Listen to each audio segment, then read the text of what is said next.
Bonjour, chers élèves. La séance passée, nous avons vu une leçon sur le verbe, les temps composés de l'indicatif. Nous avons dit qu'il existe 4 temps composés, le passé composé, le plus que parfait, le passé antérieur et le futur antérieur.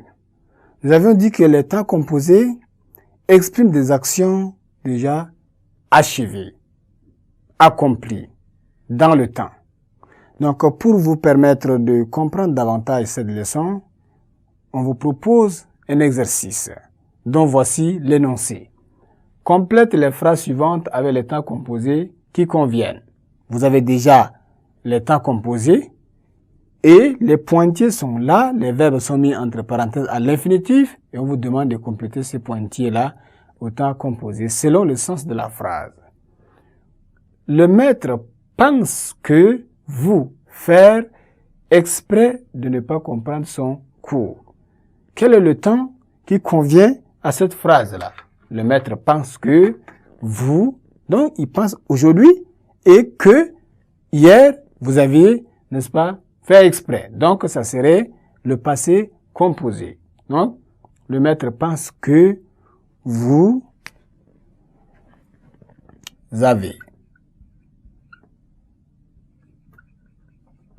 fait exprès. Donc, c'est le passé composé. Il pense aujourd'hui que vous avez fait exprès de ne pas comprendre son cours. Deuxième phrase. Quand on parle,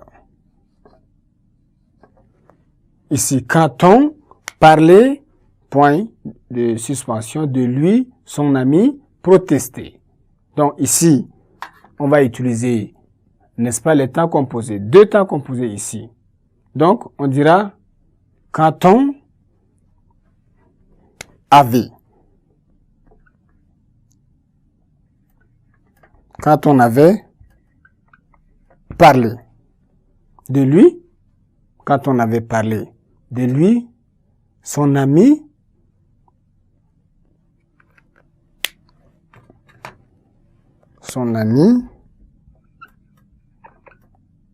avait aussi protesté.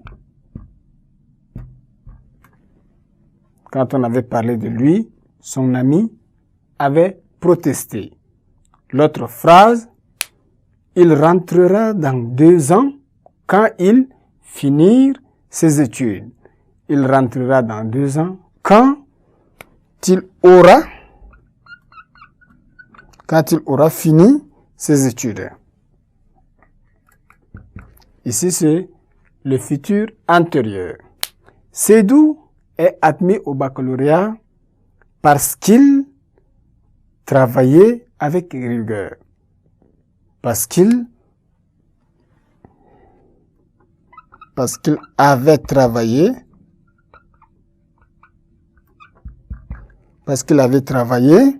avec rigueur toute l'année.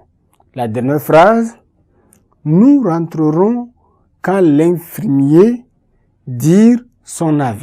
aura dit son avis. Quand l'infirmier aura dit,